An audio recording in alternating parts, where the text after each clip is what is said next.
Ada yang tahu berita tentang kebakaran mobil di pinggir jalan beberapa hari yang lalu? Berikut sekilas infonya.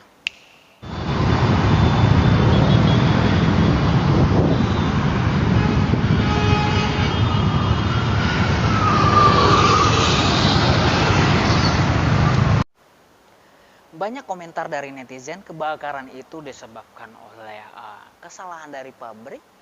Ada yang berkomentar tentang karena puntung rokok yang jatuh, dan ada yang berkomentar paling make sense itu dikarenakan mobil yang sudah dimodif, yang kelistrikan standarnya sudah dirubah.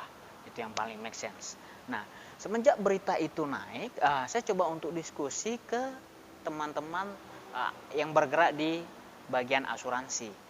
Nah, asuransi mobil itu dibagi menjadi 3. Yang pertama itu adalah TLO, Total Loss Only, yang hanya mengcover untuk mobil kehilangan atau kecurian.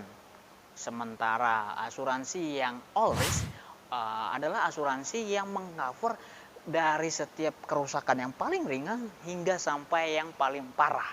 Itu All Risk. Sementara untuk asuransi kombinasi adalah gabungan dari asuransi All Risk dan TLO. Contoh untuk asuransi kombinasi, jika teman-teman kredit mobil 5 tahun pakai asuransi kombinasi, di mana 1 tahun pertama itu adalah asuransi All Risk, sementara tahun berikutnya adalah asuransi TLO. Mudah-mudahan pengertian dari asuransi kombinasi teman-teman bisa dapatkan. Yang jadi pertanyaannya adalah, apakah mobil yang mengalami kebakaran kemarin itu mendapatkan asuransi? Nah, coba semenjak berita kemarin naik, aku coba untuk diskusi sama teman-teman bagian asuransi, dilihat dulu case by case-nya, kebakaran itu karena apa. Nah, jadi ada 4 poin yang ku dapatkan dari teman-teman asuransi. Cuman yang ku bahas cuman 2 poin lah ya. Kebakaran mobil itu tercover jika kebakaran akibat kebakaran benda lain yang berdekatan, ya, kayak contohnya puntung rokok gitu kan, itu tercover.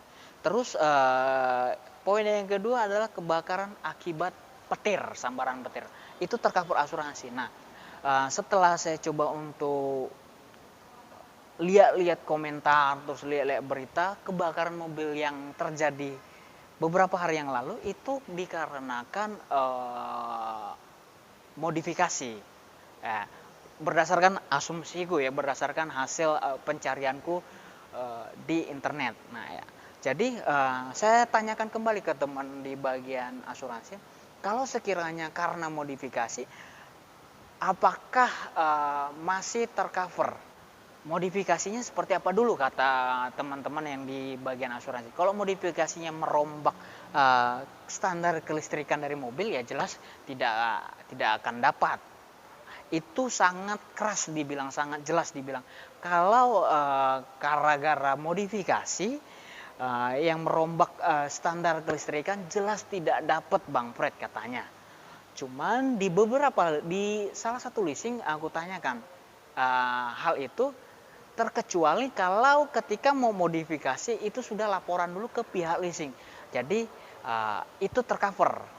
Jadi tergantung case by case. Cuman garis kerasnya adalah kalau mobil yang sudah dimodifikasi merombak kelistrikan standar dari mobil tersebut, jelas tidak dapat asuransi.